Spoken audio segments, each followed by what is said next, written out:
The Karranthi had a word for everything that could be owned, and no word at all for asking an owned thing what it wanted.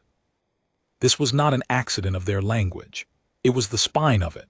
Their grammar ran on a single hinge, the hinge between that which acts and that which is acted upon, and every noun in the guild tongue fell to one side of it or the other, the way every ingot fell either into the crucible or onto the scrap pile. Their word for the groan, a stressed girder made under load, was asterisk then asterisk, which translated roughly as the complaint of the used. They used it about metal. They used it about machines. They used it about the Vaelu. Elias Ward learned that word on his 11th day at the keel yards, and he did not stop turning it over in his mouth for the rest of his life. He was 19 years old, which by the standards of the exchange program made him old enough to hold a torch and young enough that nobody expected him to have opinions. He had come up out of the Saul Combine's foundry belt, 4 generations of Wards who had all smelled like hot iron and burned coffee, and he had a fabricator's certificate, 3 commendations for weld integrity, and 0 experience of anything outside human space. The Combine had traded him. That was how he thought of it in the small hours, listening to the hull tick. Humanity had sold the Karranthi Guild of Hulls a technique, a way of laying molecular seams that let a ship's spine flex without shearing, a trick the Combine's welders had figured out mostly by stubbornness, and the Karranthi had paid in access. 10 human apprentices, seconded to the keel yards for a year. Learn what we do, the guild had said. Carry what needs carrying. Do not touch the choir. The keel yards hung in the dark around a dead red star called Assayer, and they were the most beautiful thing Elias had ever seen. 14 kilometers of open lattice, a cathedral made of scaffolding, and inside it the Karranthi grew starship spines the way a reef grows itself, slowly in layers, out of raw ore fed in at one end and drawn out at the other as a single continuous keel a kilometer long with no weld in it anywhere. No weld. That was the thing. Human ships were stitched together out of pieces, and the stitching was where they failed. The guild grew them whole. They grew them whole because of the choir. Elias' first sight of a Vaelu was on his 4th day, and he did not know what he was looking at. He was hauling a spool of feeder cable across Gantry 9, following the broad gray back of an undermaster named Chelm, when the yard's lights dropped to a deep amber and every Karranthi in sight stopped moving. Just stopped, the way a room full of clocks might stop. Chelm turned his heavy head. The Karranthi had 4 eyes set in a shallow arc, 2 large and 2 small, and they moved independently, which took getting used to, and put out one hand, palm down. Stay. Then the singing started. Elias had heard singing before. This was not that. It came up through the deck plates and into the bones of his feet and kept climbing, and it was not sound so much as asterisk alignment asterisk, a note so pure and so patient that the world seemed to lean toward it. Down in the growth cradle, 40 meters below the gantry, a river of molten alloy the color of a sunrise was crawling along a mold, and as the note moved through it, the surface of that river went from churning to glass. Just went still. Went perfect.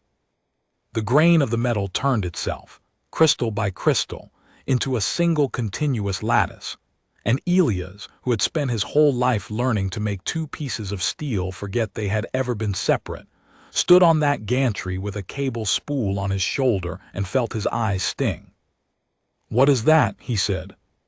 "Instrument," Chelm said. His Combine standard was flat and correct the way a ledger is correct. 7. This keel is 7s. Elias leaned over the rail. She was standing in a cradle of scaffold below the mold, in a cage of white light, and she was very small. That was the first thing. She was maybe his height, maybe less, and thin the way a bird is thin, hollow-boned and long-fingered, her skin the gray-white of ash with a faint underlight to it, like a lamp behind a wall. Her hair had been shorn to the scalp. She wore a gray shift and a collar, and from the collar ran a line of cable to a bracket in the scaffold. Her head was tipped back. Her mouth was open. She was singing a kilometer of starship into being with her bare throat, and there was a rig around her ribs, a brace of clamps and pistons, and Elias watched the rig squeeze her chest to force the last of the air out of her when she began to falter. The note held. The metal turned to glass. When it was finished, the amber light came up to white, and the Karranthi went back to work, and down in the cradle the girl folded forward at the waist and hung there in the collar line like a coat on a hook. A handler came and unclipped her and stood her up and walked her to a cart. She did not walk well. Her legs went where they were put. "Is she all right?" Elias asked. Chelm's two small eyes rotated toward him. The two large ones did not. "It is at 91% of tolerance," Chelm said. "It will rest. Bring the cable." There were 19 of them in the choir. Elias counted, over the following days, in the way you count things you are not supposed to be counting.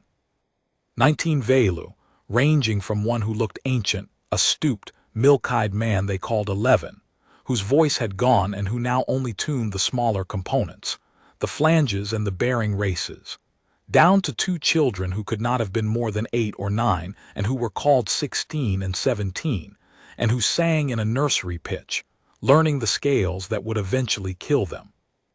Because it did kill them. Elias worked that out on day 7. The guild kept a chart on the wall of the assay house, hand-inked, plotting the asterisk service curve of each instrument: acquisition, calibration, peak yield, decline, retirement. The curves all had the same shape. The average length of one floor to floor was 31 Karranthi years. The Vaelu, left alone, lived 140. They were not left alone. They sang until their throats scarred over and their hearts, driven for decades by a rig that squeezed the breath out of them, simply stopped one shift and did not start again. The guild called this expiry. There was a column for it. There was a column for everything. Karranthi were not cruel. This was the part Elias could never make anyone at home understand afterward when he tried. They did not beat the choir. They did not starve them. The nutrient paste was formulated by a specialist, and its caloric and mineral content were adjusted weekly against each instrument's mass. A Karranthi Warden would stop in the middle of a shift to hand polish a resonance plate for an hour because a scratch on it would degrade the tone. They took asterisk care of the choir.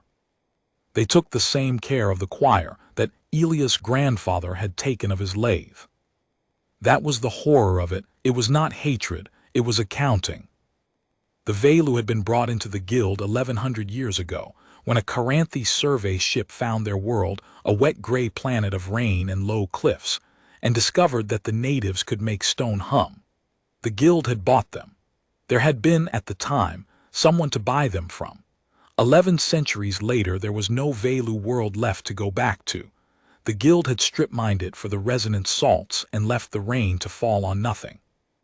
There were 400 Vaelu alive in the galaxy, all of them guild property, all of them born in a nursery station and given a number and a scale and a mold, and none of them had ever been asked a single question in their lives, because the guild tongue had no grammar in which to ask one. Elias learned all this in 11 days. He was 19. He had no rank, no standing, no citizenship in any body that mattered out here, and a mentor named Ora Deneb who had told him, on the shuttle in the voice she used for things she meant, "Elias, we are guests in a house that does not think the way we think. Do the work. Keep your hands in your pockets. Come home." He thought about that a great deal on the 11th day, standing at the rail of Gantry 9 with a spool of cable on his shoulder, watching a girl called 7 get walked to a cart on legs that went where they were put. He found where they kept her on the 12th day, and he found it by getting lost, which is how most of the important things in a life get found. Below the growth cradles, down a service stair that smelled of hot ceramic and ozone, there was a corridor the Karranthi called the rest bay. Along one wall ran a row of alcoves, 19 of them, each about the size of a shower stall, each fitted with a padded shelf at hip height and a recess for a paste dispenser and a drain in the floor. There were no doors. There was no privacy, because privacy is a thing you give a person. And the temperature was held at exactly 9 degrees, because the specialist had determined that a cooler resting body reduced inflammation in the vocal apparatus, and extended the service curve by an estimated 4%. 9 degrees. Elias stood in that corridor in his coverall and felt his breath ghost in front of his face. They were all there, the 19 of them, curled on their shelves. Some were sleeping. The old man, 11, was sitting up with his milk eyes open, and he did not look at Elias, because a Vaelu who looked at a Karranthi without being addressed received a correction, and after 1100 years the not-looking had gone all the way down into the marrow. 7 was in the 4th alcove. She was awake. She was lying on her side on the padded shelf with her knees drawn up and her hands tucked under her chin, and she was shivering, not dramatically, not the way people shiver in stories, but in a small constant way, a tremor in the shoulders, the body's little engine burning fuel it did not have to keep a heart at temperature. Her hands were the thing Elias could not stop looking at. Long gray fingers, cracked across the knuckles, and the nails bitten down to nothing. Bitten. Somebody had bitten those nails. Somebody had lain in a 9-degree alcove with nothing to do and no one to speak to and had bitten her nails down to the quick, and the guild had not noticed, because the guild did not have a column for it. Elias took off his coverall jacket. He was standing there in his undershirt with the jacket in his hands, and he had gotten as far as understanding that he was about to do something very stupid when a handler came around the corner. The handler's name was Assayer, and he was the warden of the choir, which made him the third-ranking Karranthi in the keel yards. He was old, gray-plating, gone dull at the shoulders, one small eye clouded, and he had held his post for 90 years, and in those 90 years he had lost fewer instruments to premature expiry than any warden in the yard's history. He carried a soft cloth in his belt for polishing resonance plates. He knew every instrument's tolerance to the 3rd decimal. He stopped when he saw Elias. All 4 eyes came around. "Apprentice," he said, "this bay is not on your route." I got turned around, Warden. Yes. Varntolith looked at the jacket in Elias' hands. He looked at the alcove. He looked at Elias. There was no anger in it. There was no anything in it which was worse. The bay is held at 9 degrees. This is deliberate. Warmth increases metabolic load in the resting state. A warm instrument sings 4% fewer seasons. Do you understand? I understand what you said. That is what understanding is. Elias looked past him at the 4th alcove, at the small gray shape curled on the shelf with her bitten hands tucked under her chin, and something happened in him that he did not choose and could not later explain. It was not courage. He was quite sure of that afterward. Courage is a thing you decide. This was more like a door coming off its hinge in a wind. "Warden," he said, "how long has she been in the choir?" 7 was acquired at 4 years of age from the nursery at Vaelu. Her calibration was complete at 9. She is now 22. She is at 91% of tolerance and has, by projection, 11 productive years remaining, which is above the mean. She is a very good instrument. Varntolith said this the way a man says a thing he is proud of. The keel she sang this morning will carry 6,000 souls for 400 years. That is her work. It is good work. Yes, Elias said, it is. And then he asked it. He asked it standing in a 9-degree corridor with his jacket in his hands, in a language the warden had learned as a trade tongue, in the flat plain vowels of the Saul foundry belt, and he asked it the way you ask a man about his daughter, without any cleverness in it at all, without any plan, because he was 19 and had grown up in a house where you asked people things. What is she like? The silence that followed had a texture to it. Elias remembered that. It had the texture of the moment after a bar goes quiet or a machine stops. Varntolith's 4 eyes did something Elias had never seen a Karranthi's eyes do. They all came to rest on the same point at the same time. It was, he would learn much later, the physiological signature of a Karranthi mind encountering a sentence it could not parse, not disagree with, not object to, but parse asterisk, the way a mill jams on a workpiece with the wrong number of sides. Repeat, the warden said. What is she like? Elias said. 7. What does she like? What does she, is there anything she'd rather have? Anything she'd rather do? Anything he heard his own voice climbing and made it stop. Food, sound, warm or cold, anything. In 22 years, has anybody ever asked her what she likes? The warden stood very still. The question, he said at last, is malformed. Which part? All parts. The verb asterisk like asterisk takes an agent. 7 is an asset. He said it patiently. He said it the way you would explain to a child that water is wet. You have asked what a hammer prefers.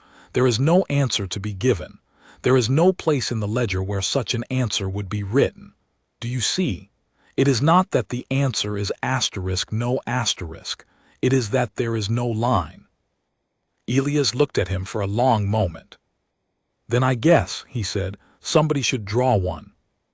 And in the fourth alcove, behind the warden's shoulder, in a corridor held at 9 degrees for the good of the service curve, a small gray shape that had been perfectly still for a very long time turned her head, slowly, the way something moves when it has spent its whole life learning not to, and looked at him. Nobody saw it but Elias. He would spend the rest of his life being glad he did. The keel yards logged everything. This was not surveillance in the way humans meant surveillance. The Karranthi did not care what anyone was doing. They cared what had been asterisk said asterisk, because the Guild of Hulls was 11,000 years old, and its entire authority rested on one promise, that a Karranthi keel was exactly what the Guild said it was. To keep that promise, the Guild had built the Assayer, a body of auditors with the power to open any ledger, question any warden, and unmake any contract in which a discrepancy was found. Every word spoken by a guild officer on a guild floor went into the record and stayed there and could be pulled. Assayer was a guild officer. He had been standing on a guild floor, which meant that at 4:17 on the 12th day, into a ledger 11,000 years long, in a corridor held at 9 degrees, there went the following entry. Query external party Ward apprentice Saul Combine unranked. What does she like? Response Warden of the choir. The question is malformed. Disposition. The disposition field was blank. In 11,000 years of guild record keeping, a query posed to an officer on a guild floor had never been left without one. But the warden had not resolved it because he could not. He had not referred it because there was nowhere to refer it.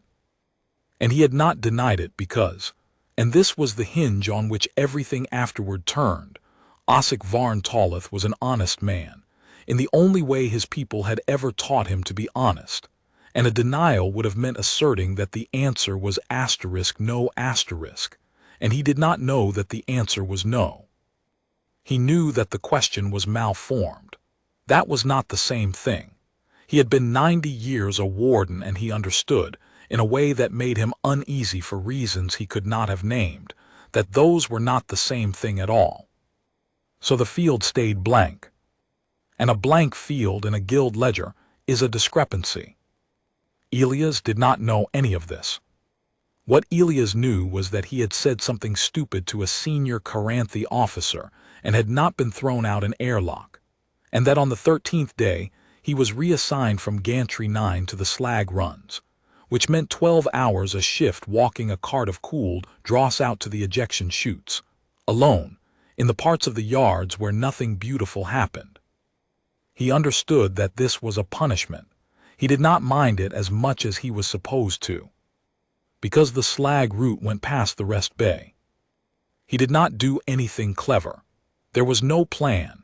He was a 19-year-old apprentice welder from a rock in the foundry belt, and he did not have plans.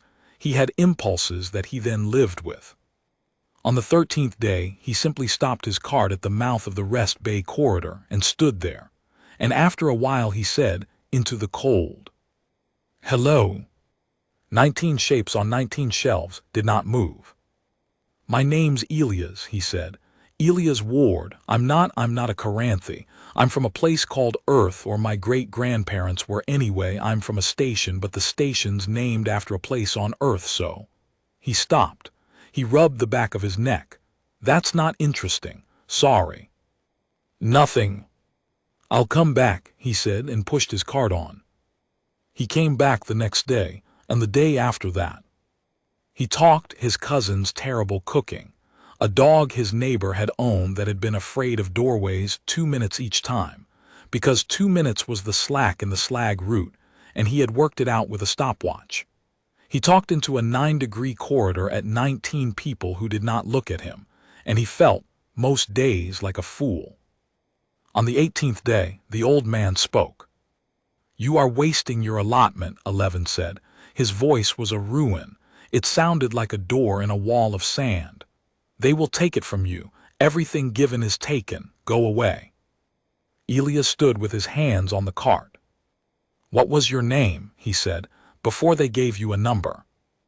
The old man was quiet for so long that Elias thought he had gone. Then there has not been a before for a very long time. A sound that might, in a body with more left in it, have been a laugh. You are a child. Go away, child. I'll come back tomorrow, Elias said. Yes, said 11, with the terrible weariness of a man who has watched 1,000 kindnesses die of exposure. I expect you will. He brought the first thing on the 22nd day, and it was hot water. That was all it was. He filled a steel flask in the apprentice galley. The Karranthi drank nothing warm. They thought heat in the gut was a fault condition. But the human quarters had a kettle because Deneb had smuggled one in and would have fought a war over it. And he carried it out on the slag cart under a fold of insulation batting. And at the mouth of the rest bay, he crouched down and set it on the deck and unscrewed the cap and let the steam go up. In a corridor at 9 degrees, the steam went up like a signal fire. Every head in that bay turned, 19 of them. It was the single most obscene thing Elias had done in his life. Standing there watching 19 people turn their heads toward a cup of hot water like it was the first sunrise anybody had ever thought of, and he had to look at the floor for a while. 7 came off her shelf. She did it in stages, the way you'd approach a wild animal, except she was the wild animal and he was the thing she was approaching. She got to the edge of the alcove and put one hand on the frame and stood there. And up close she was so thin that Elias could see the architecture of her, the long collarbones, the throat with its old white scarring, the sternum ridged where the rig had been closing on it for 13 years. Her eyes were a pale gold and they were not empty. That was what undid him. He had been prepared for empty. They were not empty at all.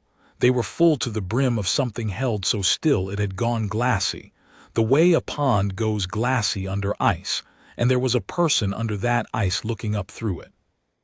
Elias picked up the flask and held it out. She did not take it.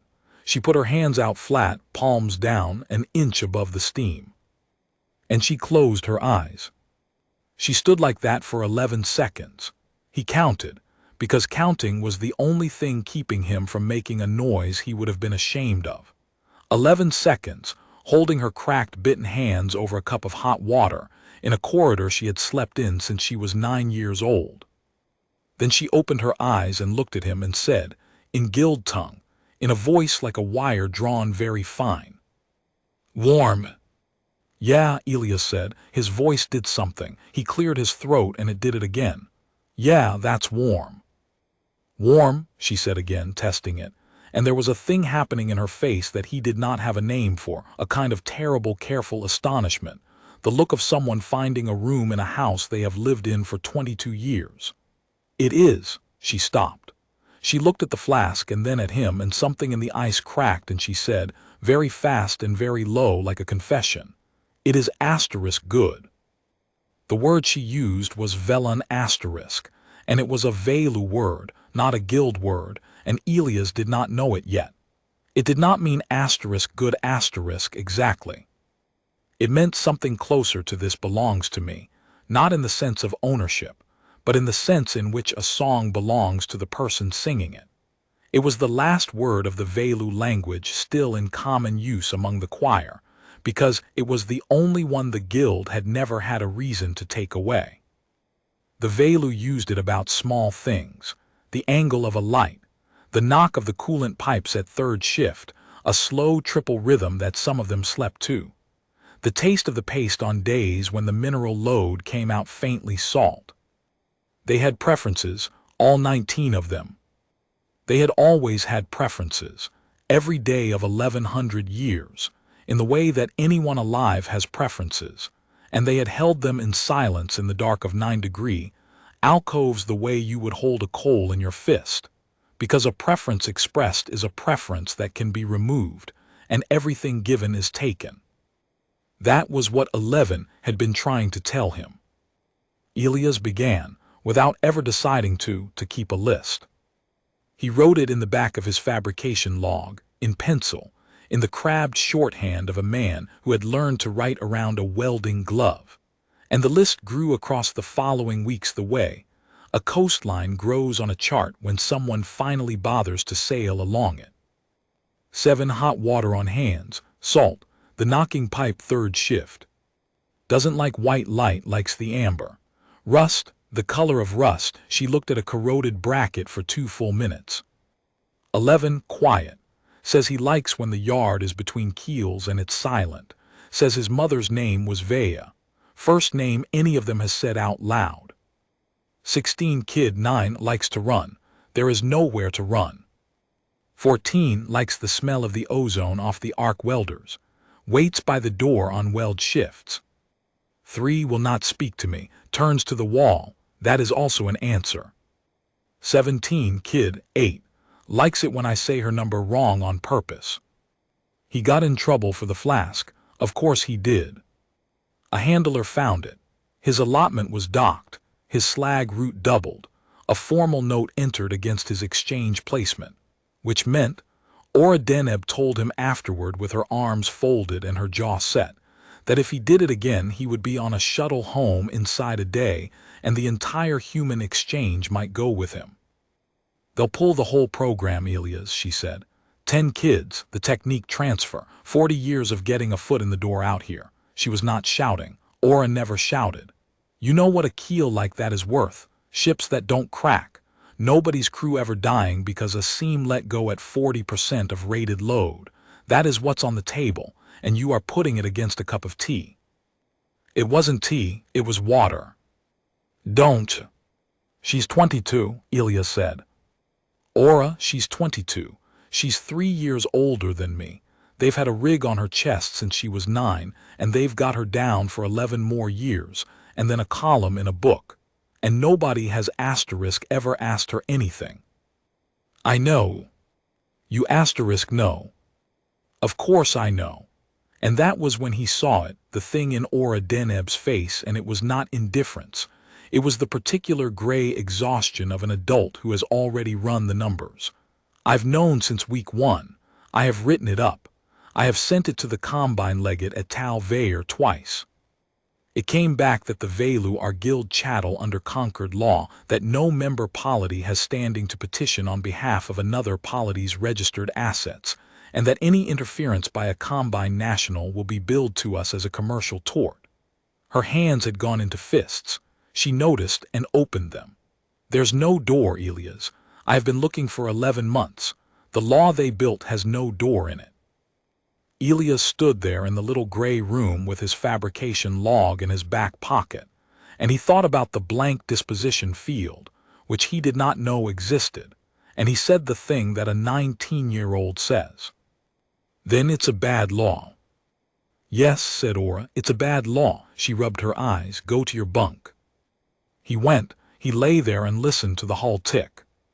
And at 300 by his own clock, in the deep of the yard's night, he got up and went down to the rest bay and stood at the mouth of the corridor with his hands empty, because he had nothing left to give her that would not get him thrown off the station, and he said, 7, are you awake? Silence, then the whisper of a body coming off a shelf. She came to the edge of the alcove and stood in the frame, and she was shivering, and she looked at his empty hands with an expression he understood completely, because it was not disappointment. It was relief. Nothing has been given, therefore nothing can be taken. I got in trouble, Elias said. Yes. I'm not allowed to bring you things. Yes. So I'm going to ask you something instead, he said, and you don't have to answer, and if you don't answer I'll never ask you again, all right. That's a promise. But I'm going to ask because in 22 years nobody has, and that's not right. That's not, he stopped and started over, and his voice was steady, and afterward he never could account for why. What's your name? She did not move. For a long time she did not move at all, and the yard hummed around them, and somewhere far off a coolant pipe knocked in a slow triple rhythm. They give a number, she said at last. At the nursery, before that the mothers give a name. They give it once in the dark, and they do not say it again, because if a handler hears it, it is a fault and there is a correction. Her hands had come up to her throat, unconsciously, the way a person touches a scar. I have not said mine aloud. Not once. Not once in 22 years. Her pale gold eyes came up. It would be taken. Elias thought about 1100 years of that. He thought about 400 people, all the people there were, each one holding one word in their fist in the dark and never once opening their hand. I won't take it, he said. You cannot promise that. No, Elias agreed. I can't. I'm nobody. I'm an apprentice welder and I'm 19 and I have no rank and I'm probably getting shipped home in a month. So don't tell me because you trust me. That's stupid. Trust me later if I earn it. He crouched down so he was not looking at her from above, and he put his back against the cold wall and sat there on the deck plates like a man settling in on a porch step. Tell me something else instead. Tell me anything. Tell me, what do you asterisk like? What's the best thing? In your whole life, what's the best thing you can think of? And the girl called 7 stood in the frame of a 9-degree alcove and thought about it. She thought about it for a long time. She thought about it with a terrible seriousness, the way a person deliberates over something that has only ever been asked of them once, and Elias, watching her, understood that she was not stalling. She was searching. She was going through 22 years of an existence in which nothing had ever been offered, looking for something to hold up. There is a window, she said finally. In the slag transit, above the 3rd chute, it is glass and it is dirty, and behind it is the star. Assayer. It is red, she said. It is very red. When the yard turns, the light comes through the window and it goes across the floor. It takes, she counted on her cracked fingers from some interior clock. It takes 900 beats to cross. I walked that transit for 6 years with the carts before I was calibrated. I saw it, her hand closed, perhaps 40 times. And you like it, Elias said. I do not know if I like it. She said this with enormous precision, and it was the most heartbreaking sentence he had ever heard, and he thought about it for the rest of his life. No one has said what liking is. I know that I remember it. I know that when the rig closes and I am singing and it is very bad, I go to the window in my head and I stand in the red light and I count the beats. She looked at him. 900. Is that liking? Elias Ward put his hands over his face. Yeah, he said from behind them. Yeah, that's liking. And in the 4th alcove of the rest bay, in the small hours of the 29th day, 7 made a sound he had never heard a Vaelu make. It was not a song. It was much smaller than a song. It was 2 notes, hummed low, so low he felt it in the plate under his boots more than he heard it. And they were the 2 notes of the coolant pipe when it knocked at 3rd shift. And she was, Elias realized, with a slowly opening horror that turned somewhere in the middle into something else entirely, something enormous. She was humming him the thing she liked. Because she had nothing else to give, either. The Assayer came on the 34th day. Her name was Vash Tenerai, and she arrived on a guild cutter with no escort and no ceremony in one case, and the entire keel yards changed shape around her the way a room changes shape around a fire. Elias watched from a catwalk as a yard master with 10,000 crew under him stood at the airlock with his hands crossed at the wrists, the Karranthi posture of a man submitting an account, and did not move until she told him to. The Assayer did not answer to the yards, or to the guild chancellery, or to the ancient families that had owned the molds since before the Karranthi crossed their own asteroid belt. The Assayer answered to the ledger, which is to say to nothing, which is to say that for 11,000 years the Guild of Hulls had maintained the only genuinely incorruptible institution in that arm of the galaxy, for the sole purpose of ensuring that a keel was what it said it was. They had built it to police metal. It had never occurred to any of them what such a thing might do if it were ever pointed at a person. Apprentice Ward. She sat behind a bare table with her case unopened and her 4 eyes level. She was young for a Karranthi. Her plating still had the dark polish of the second molt, and she had the flat, unhurried manner of someone who has never in her life had to raise her voice. Elias stood. Nobody had given him a chair. You are recorded at 4:17 on the 12th day of your placement as having posed a query to the warden of the choir. I remember. The query was left without disposition. She let that sit. Do you understand what that means? No, Assayer. It means that for 22 days there has been an open field in a ledger of the Guild of Hulls. She said it the way a doctor says a word like asterisk mass asterisk. The ledger does not tolerate open fields. A keel is what we say it is. A bolt is what we say it is. And where we cannot say what a thing is, we do not close the book and move on. We stop. We open the case. We answer. Her small eyes ticked. I have been sent, at considerable expense, from a station 40 light-years distant, because a foreigner asked a question that a warden of 90 years standing could not answer. Do you begin to see the size of what you have done? I asked what she likes, Elias said. That's all I did. Yes, said the Assayer. That is all you did. She opened the case. Inside was a single sheet of guild vellum. The query, the warden's response, the empty disposition, and beneath them a heading Elias could not read. I will tell you what I have found, Vash Tenerai said, because you are the party of record and the ledger requires that the party of record be informed. The Vaelu are held under the instrument statutes, which classify them as resonant assets *. An asset under guild law is a thing whose disposition is determined wholly by its holder. This is not a description. It is a test *. If the disposition of a thing is determined in any part by that thing's own preference, then it is not an asset. It is a party. There is no third category. Elias' mouth had gone dry. So if she likes something, then she has a preference.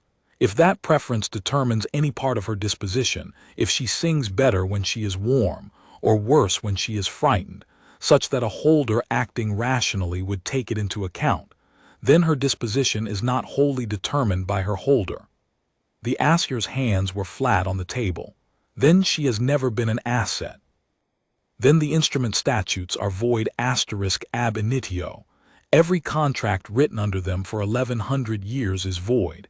Every keel grown by the choir was grown under a fraudulent assay, and the Guild of Hulls has been selling, for 11 centuries, ships that are not what we said they were. The silence went on for a while. 12,000 keels, she said, in service, carrying 900 million souls. Every one of them would have to be reassayed. The Guild would not survive it. I am not exaggerating and I am not threatening you.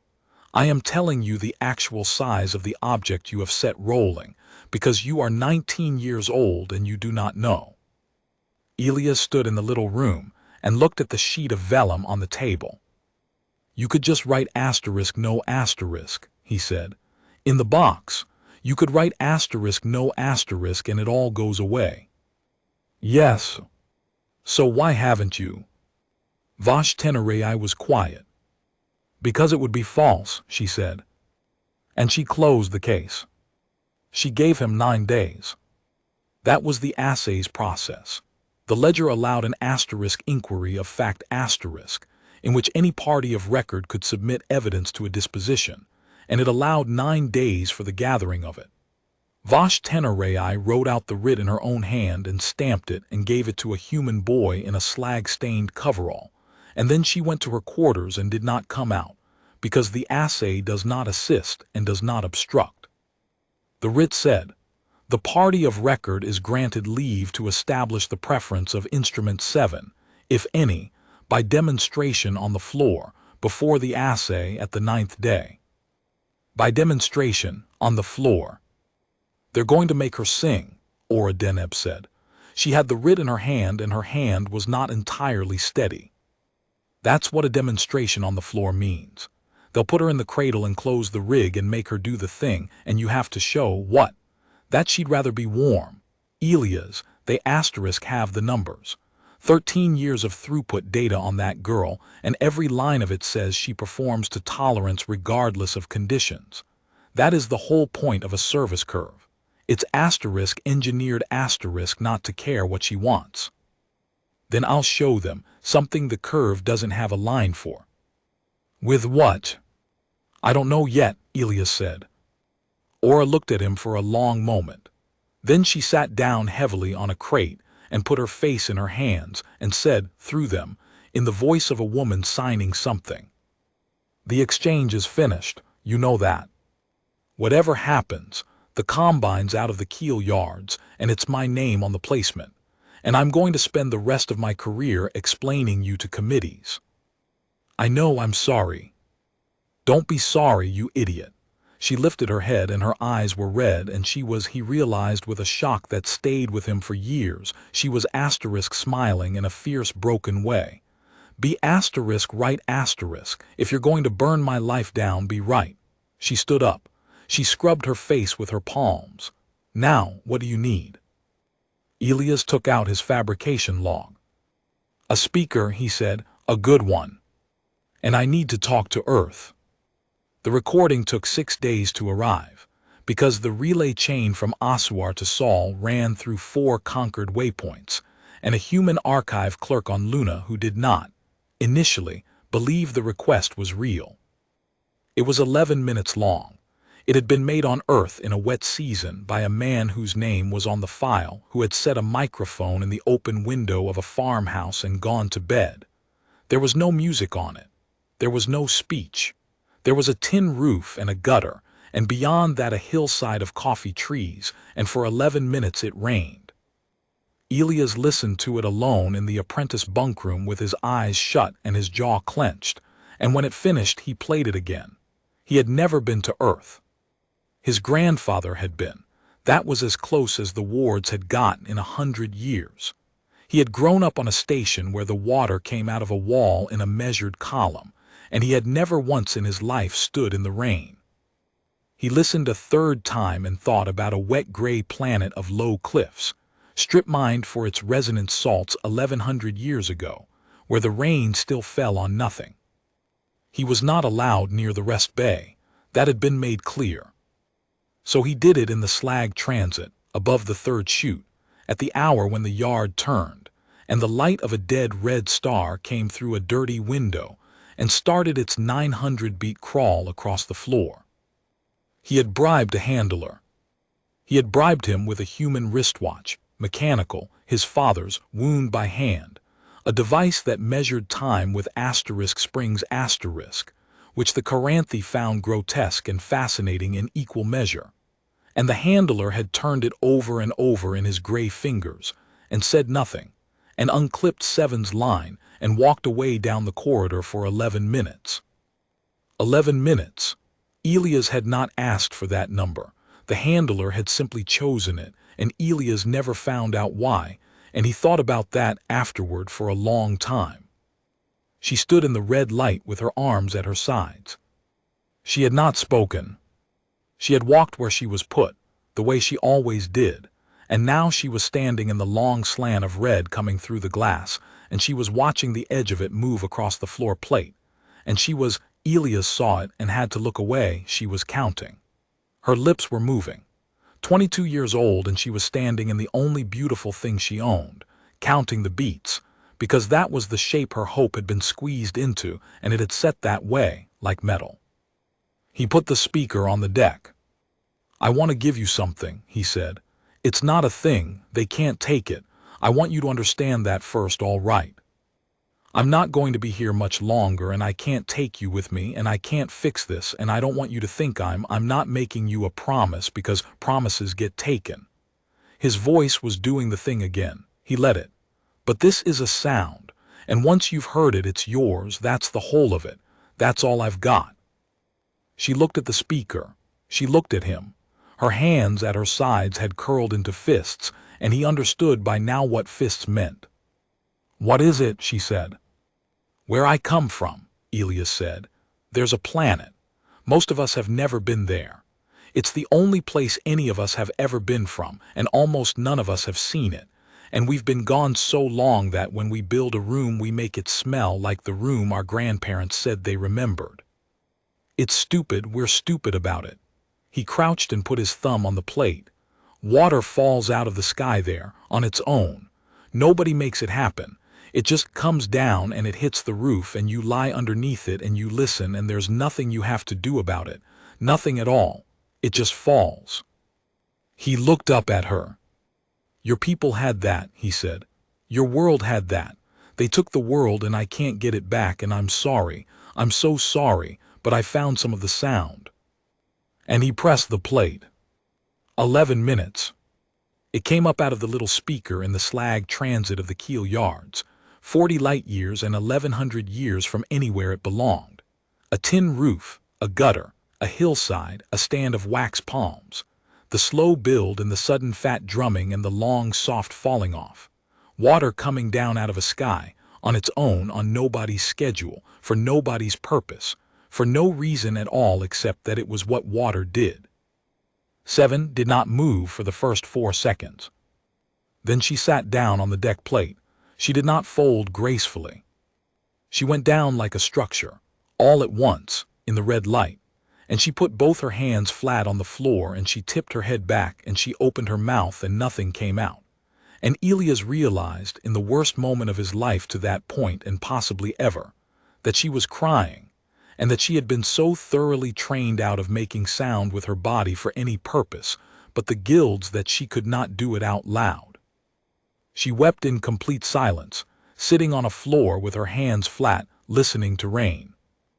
At 6 minutes she began very quietly to hum with it, not a Vaelu song, not a guild scale.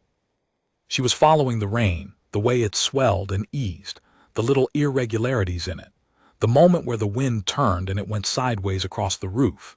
She was singing the rain note for note, the way she had spent 13 years being made to sing the grain of molten alloy, except that no one had asked her to do this. No one had put a rig on her chest, and it was the most technically extraordinary thing any human being had ever heard a Vaelu do, and it was also. And this was the part that Elias could never get through when he told it. She was smiling. At 11 minutes the rain stopped. The transit was quiet. The red light had moved most of the way across the floor. 7 sat there with her hands on the deck, and her eyes shut, and she said in guild tongue, in a voice absolutely wrecked, "Again." Elias pressed the plate. He played it 4 times. That was as much as the handler's 11 minutes allowed, stretched and stolen and stretched again, and when the 4th pass ended, she opened her eyes and looked at him, and he saw that something had happened behind them, that the ice he had seen on the 22nd day had not cracked but gone, sublimed entirely away, and what was underneath it was so alive that he flinched. "They asked me a question," she said. "Yesterday, the gray one, the young one with the case. She came to the bay and she stood in the corridor and she asked me a question and I did not answer." Elias' heart went over. "What did she ask?" "She asked if I preferred to be warm." "And you?" I said nothing. 7's hands were shaking. "Do you know what happens to an instrument that is found to be defective? There is a column. 11 has seen it 4 times. They do not punish. They retire. They take you to the assay house and they put you to sleep the way you put down a lathe that has gone out of true, kindly, with a specialist present, and they write the figure in the book and they close the book. She was breathing hard. If I say I like a thing, I am not an asset. If I am not an asset, then I am a fault in 11,000 years of ledger. They will not free me. They will correct me. They will correct all 19 of us in an afternoon, and they will write anomaly, resolved and the ships will go on being ships. She looked at him with her whole face. That is what your question does, she said.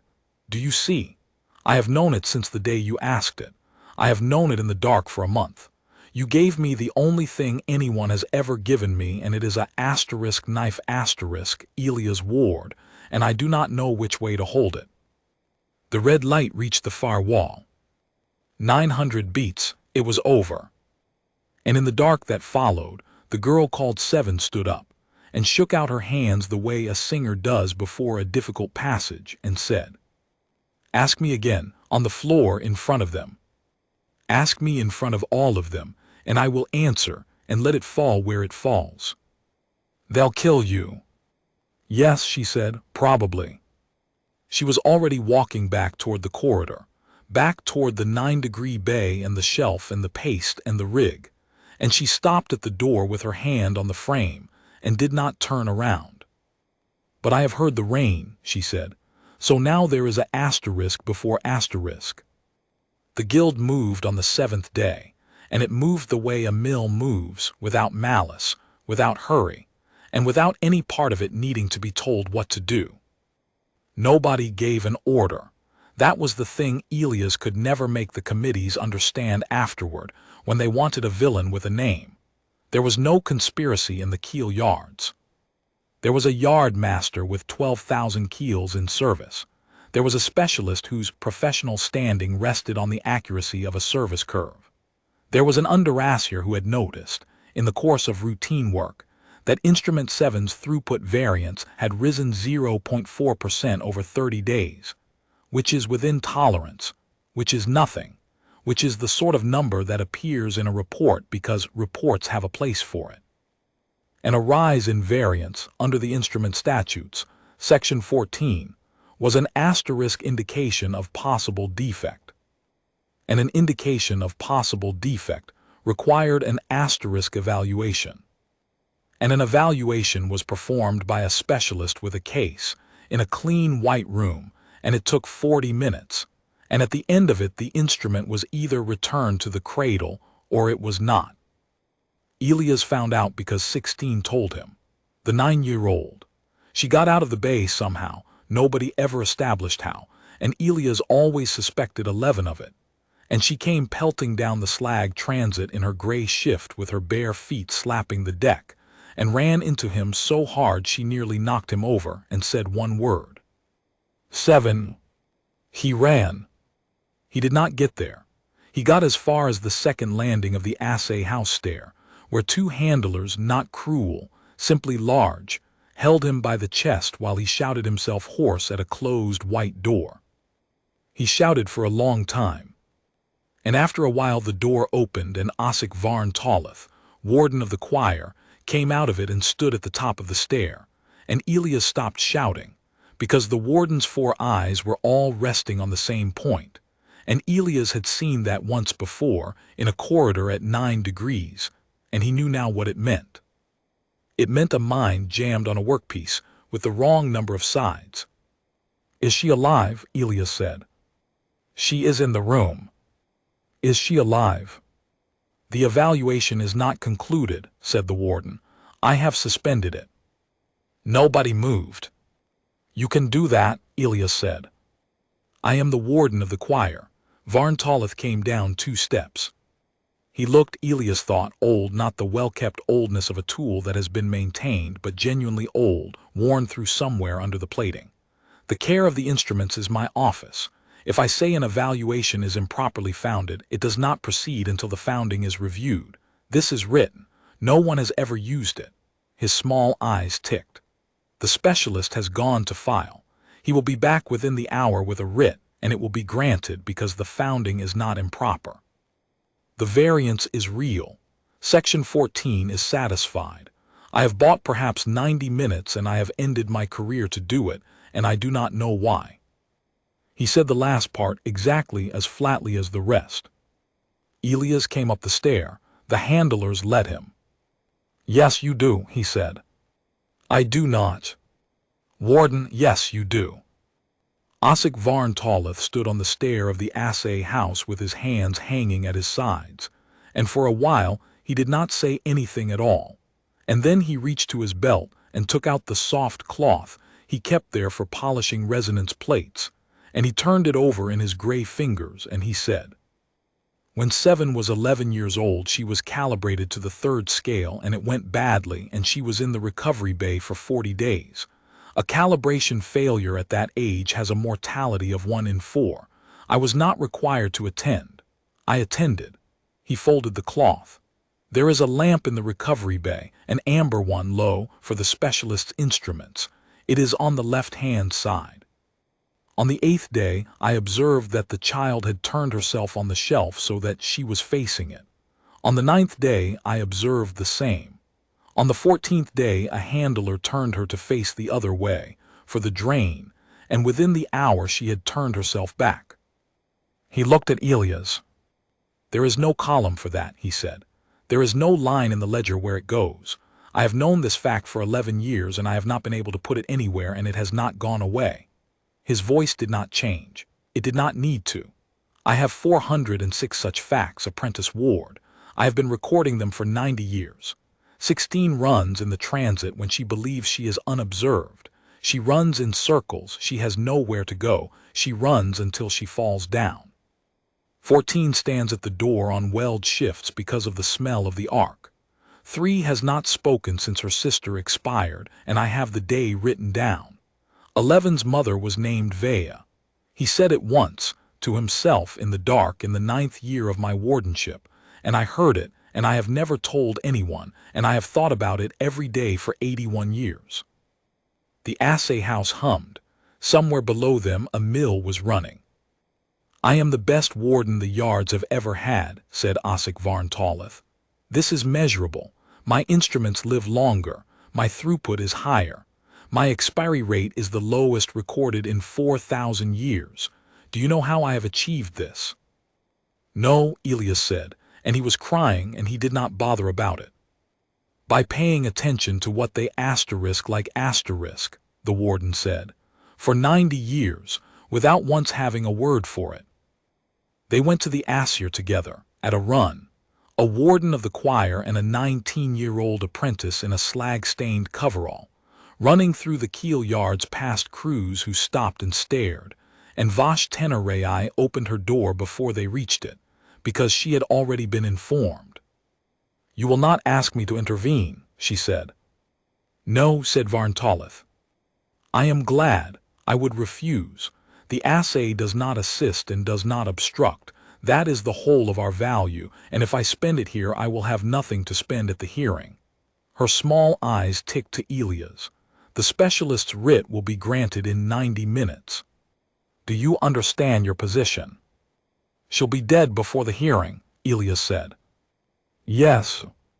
Then the hearing's a asterisk joke asterisk. Then move the hearing, said Vash Tenerai. The corridor went very quiet. Move it, she said again patiently. The writ grants 9 days for the gathering of evidence. It does not require that the party of record use them. If he declares his evidence gathered, the demonstration proceeds at the next available floor. The next available floor is the 3rd cradle, which is under load and will finish its pour in, her head tilted. Somewhere in her, something counted, 4 hours and 10 minutes. Elias stared at her. I'm not ready, he said. No, she agreed, you are not. You are 19, and you have a recording of water and a list in a pencil log, and no standing in any court that has ever existed. You will almost certainly fail. And if you fail, she will be evaluated in the morning, and I will write the disposition asterisk no asterisk in a box truthfully, because I will have asked and she will not have answered, and that will be the end of it for 400 people and 1100 years. The Assayer's 4 eyes were perfectly still. That is the choice. I am not permitted to advise you. I am permitted to tell you the time. She looked at the warden. And you, she said, have 406 facts.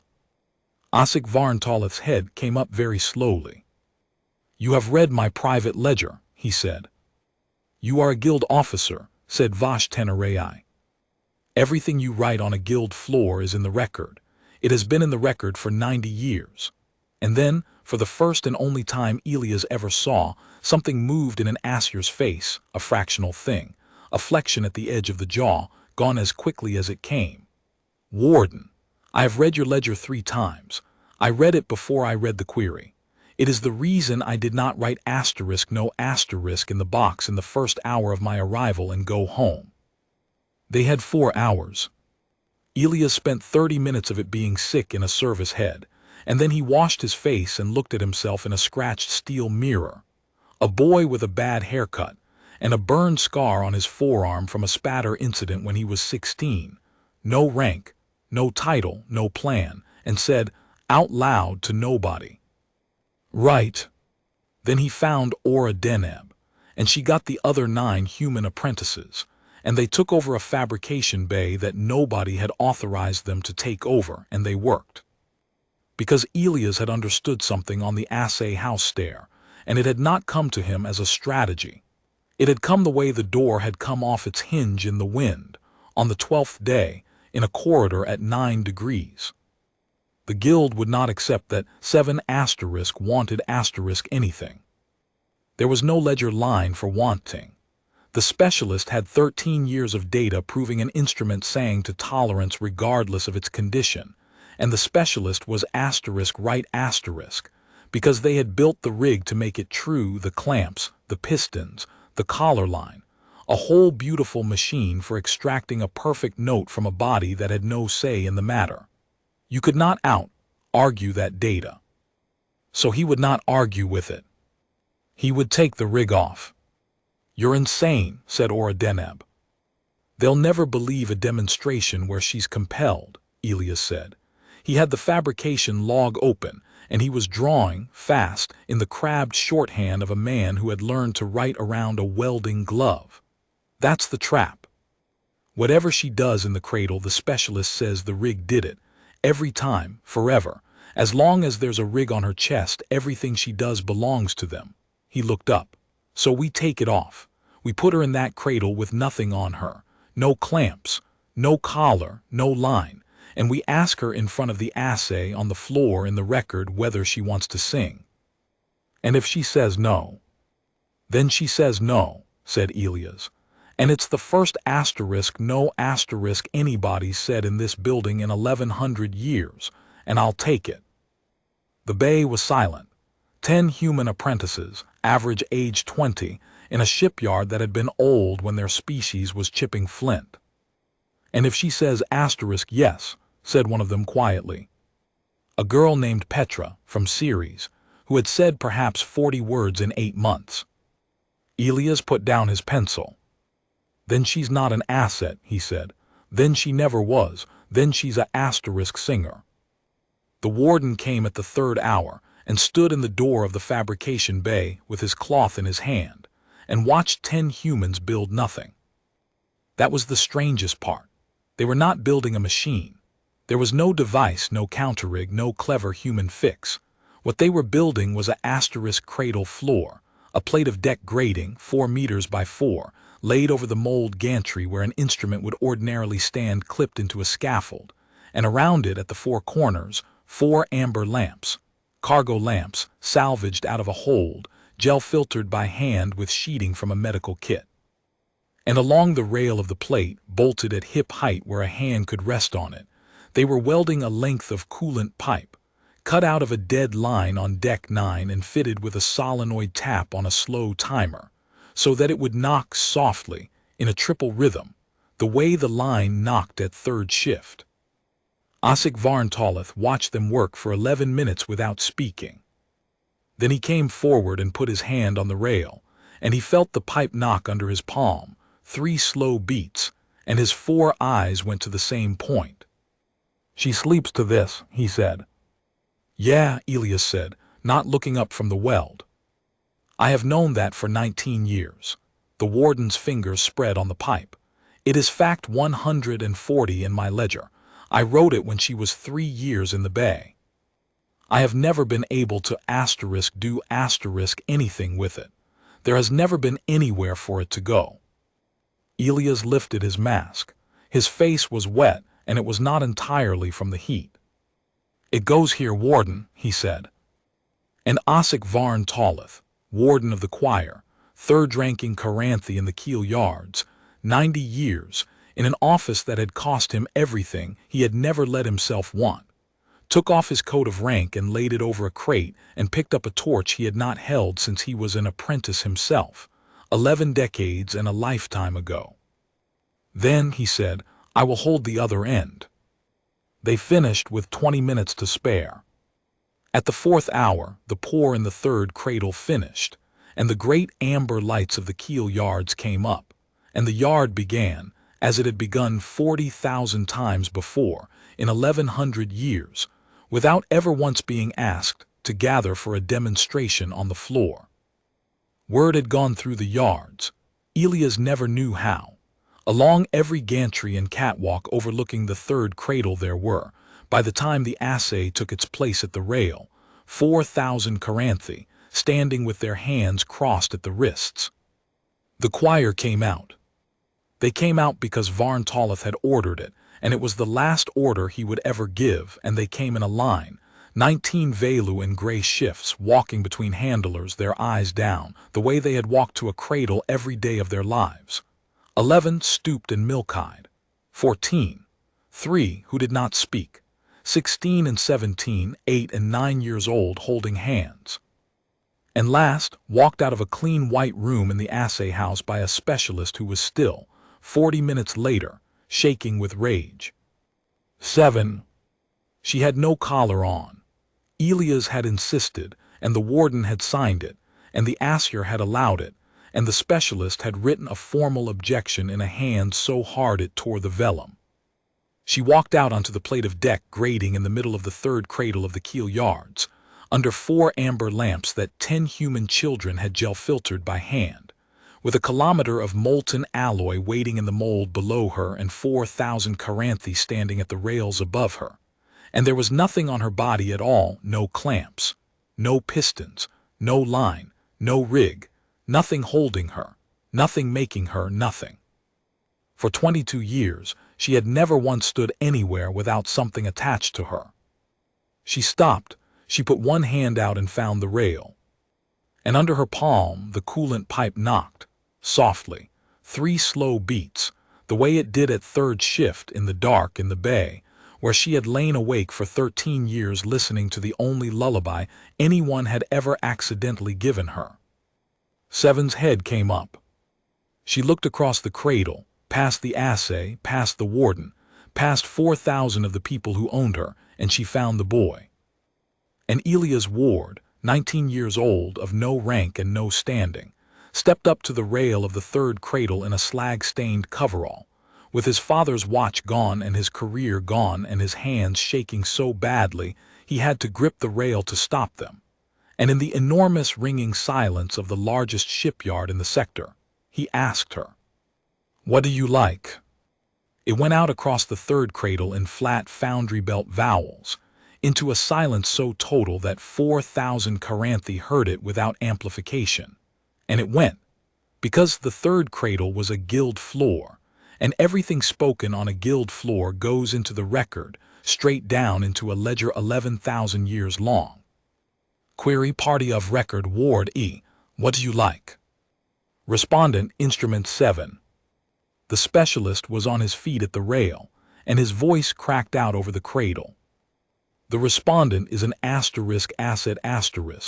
An asset cannot answer. Assayer, I move that the query be struck as malformed. The motion is noted, said Vash Tenerai without turning her head. The ledger will record that the guild moved to strike the question on the grounds that the respondent could not answer it. She lifted her stylus. The ledger will further record that the guild made this motion before waiting to see whether she would asterisk. She looked down into the cradle. Instrument 7, said the Assayer. You are not compelled. You are not held. The Warden has released you and I have allowed it, and there is nothing on your body. Do you understand that no consequence attaches to your silence? If you say nothing, I will write *no*, and you will be returned to the bay, and this will be over, and no one will ask you anything again. The girl on the plate stood in the amber light with her hand on a knocking pipe. She was shaking. Elias could see it from the rail 20 meters away, the fine constant tremor of a body that had spent 22 years learning that everything given is taken, and he thought, and he was ashamed of it for years afterward, and he never once denied that he had thought it. Don't do it. Say nothing and live. Warden, she said. The word came out cracked. She had not addressed a Karranthi unbidden in her life. Assayer Varn Talleth, standing at the rail with no coat of rank on his shoulders, said, I am here. You wrote it down. Her chin was up now. Her eyes had come up too, and they were on him, and a Vaelu did not look at a Karranthi, and she was looking at him. The lamp, in the recovery bay, when I was 11. You saw me turn to the lamp, and you did not tell them, and you did not stop me. Did you write it down? The Warden's 4 eyes came to rest on the same point. Fact 89, he said. For 11 years. For 11 years. Then you knew *, said 7, and her voice broke open on it, and it was not an accusation, which was the worst thing about it. It was not an accusation at all. It was the sound of someone finding out at 22 that they had been seen once a long time ago by a man who had no word for what he was doing. You knew, and you had nowhere to put it, and you carried it anyway. For 11 years. All of it. All 406. Yes. Then I will put it somewhere, she said. And she let go of the rail. She walked to the center of the plate, and she stood in the 4 amber lamps, and she said, in guild tongue clearly, in a voice that carried, I like the amber light. The stylus moved. I like hot water on my hands. I like salt when the paste is salt, and I have counted the days it is salt, and there have been 91 of them in 13 years. I like the pipe that knocks in the bay at 3rd shift in 3s, and I have listened to it every night since I was 9, and I did not know that anyone had heard me listening. Her hands had opened at her sides. She was not making fists. I like the window above the 3rd chute, and the red light that crosses the floor in 900 beats, and I have gone to that window in my head every time the rig has closed on my chest for 13 years, because it is the only room in my life that no one built for me. I like rain, she said, which I have never stood in. I like rain which fell on a world that is not there. I have heard it 4 times for 11 minutes from a speaker on a deck plate, and it is velun *, and it is mine *, and you cannot take it because it is not a thing. I do not like the rig. I do not like 9 degrees. I do not like the white light. I do not like that 3 does not speak, and I know why, and her sister's name was Ilna, and she expired on the 4th day of the 11th season, and there is a figure in your book where she was. And my name, said the girl who had been called 7, in front of 4,000 Karranthi and an Assayer of the Guild of Hulls and a 19-year-old human boy who was gripping a rail so hard the metal had marked his palms.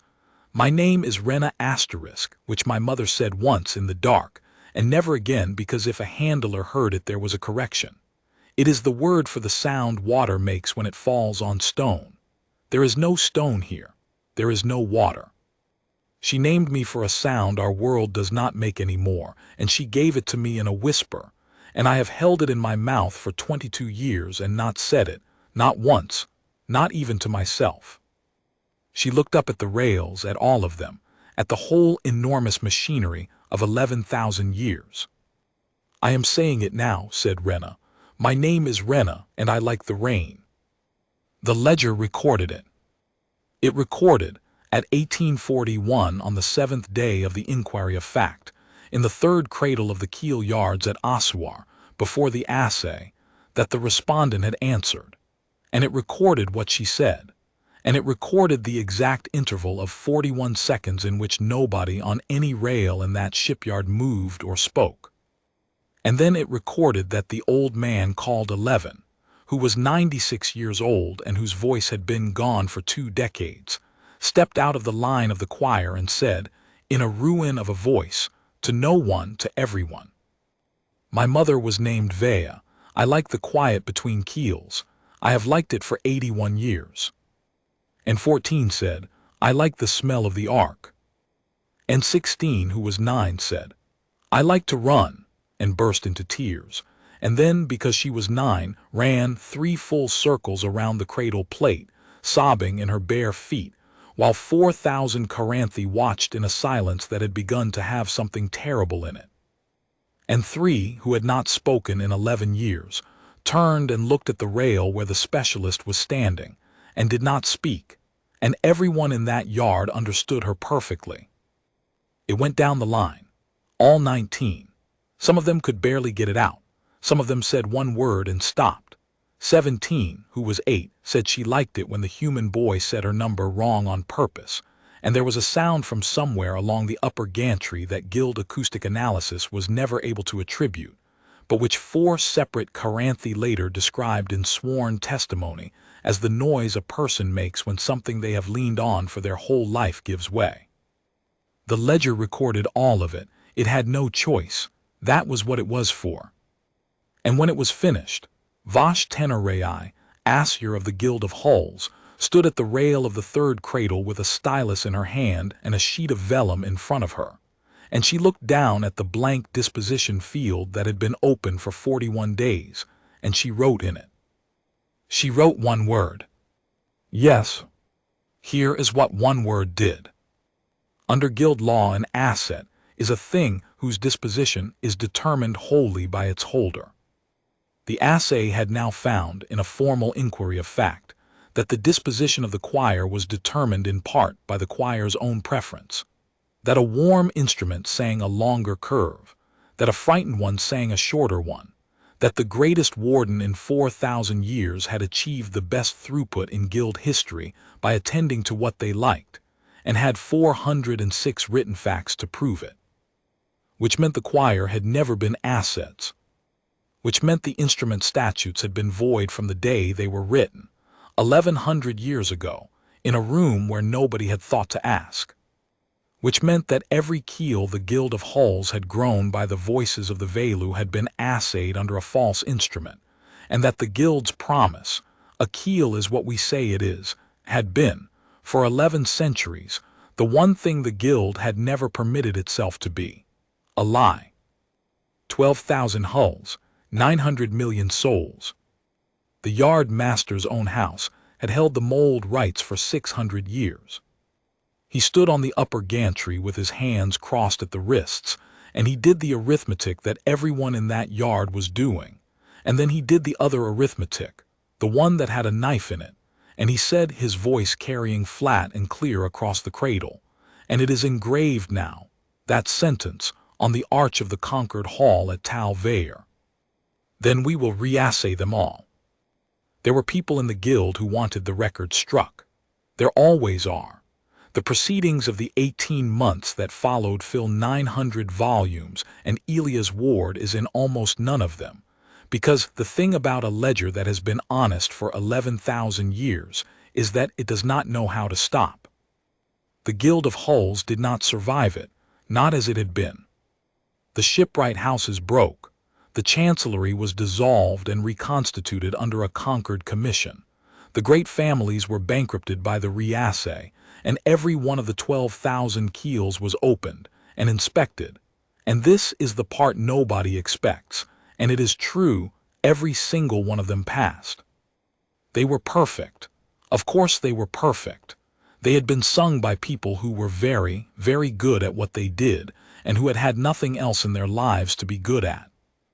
The guild had to write that down too.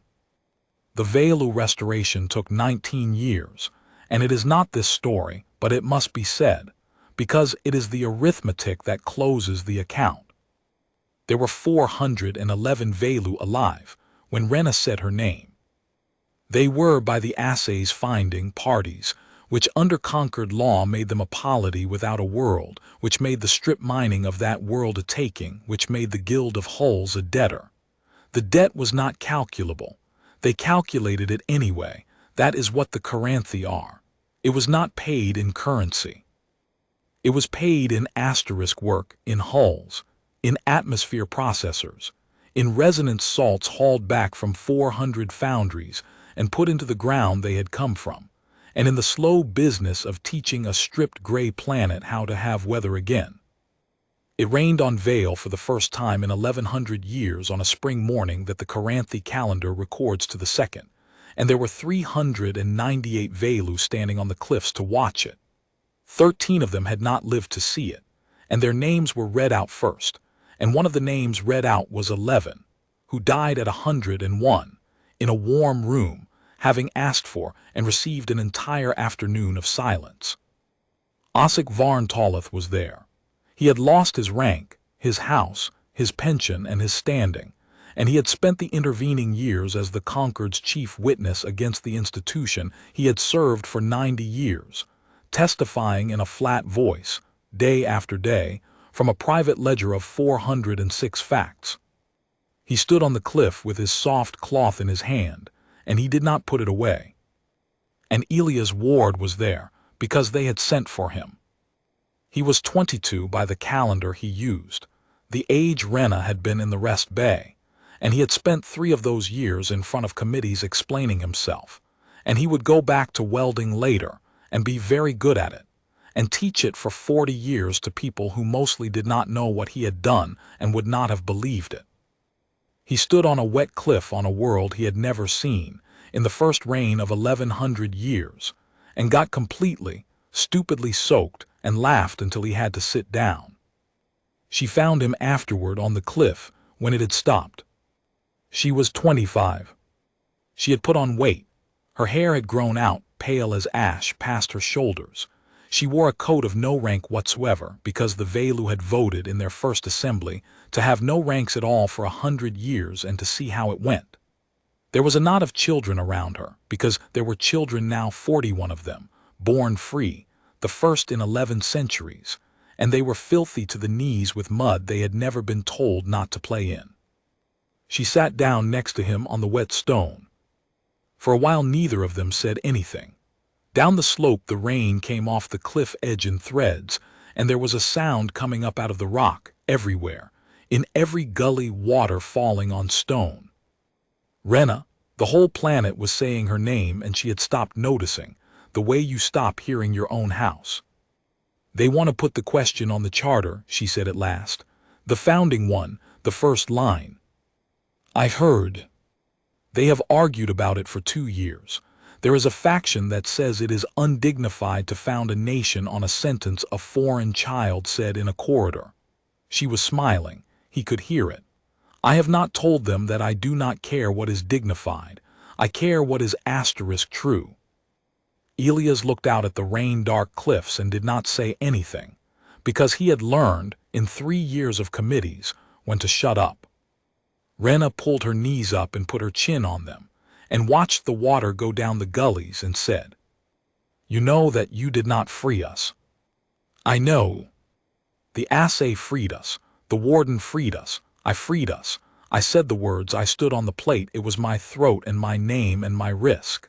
She said it evenly without heat because it was simply the account, and she was very Karranthi in that one small way and always would be, and hated that she was. 19 people said what they liked and 11,000 years fell over. You did not do that. No. You only asked. Yeah, said Elias Ward. That's all I did. She turned her head and looked at him, and her eyes were the pale gold of a lamp behind a wall, and there was nothing at all held still behind them any more. Elias, she said, nobody had ever asked, not once. Not in 1100 years, not in 400 lives, not in 22 years of mine. Every kindness the Karranthi ever did us, they did asterisk to us. The lamps, the paste, the specialist, the wardens who wept in private and wrote things in books they could not use, all of it to us. They took care of us the way you take care of a hull. She let that sit. Then she reached over and took his hand, which was scarred, and turned it over, and put her thumb on the burn on his forearm where a spatter had caught him when he was 16. You asked. That is the whole of it. That is the only thing that had never happened. A question is the smallest thing in the world, and it is the one thing that cannot be done to someone. To ask a person what she likes, you must first have decided that there is a person there to like anything at all, and once you have decided that, you cannot undecide it, and neither can anyone who hears you. Down the slope, one of the children, a small one, 4, born on a ship, mud to the elbows, came scrambling up the wet rock and stopped in front of them and looked at the human with enormous frank interest. "What do you like?" the child demanded. And Rena laughed out loud, a real one. A big, ugly, startling laugh. The laugh of a woman who had not been allowed to make a sound with her body for any purpose, but the guilds for 13 years, and who now made noise constantly, on purpose, badly, because she could. "Ask him properly," she said, wiping her eyes. "It is our oldest law. It is our only law. You ask, and then you wait, and then you listen, and whatever they say, you believe them." The child waited. The rain started up again, soft on the stone. And Elias Ward, 22 years old, sat on a cliff on a world that had gotten its weather back, and thought about a corridor held at 9 degrees, and a cup of hot water, and a girl with bitten fingernails who had needed 40 seconds to search her entire life for one single thing to hold up. And he understood at last and completely why the question had been enough. "I like this," he said. "I like this."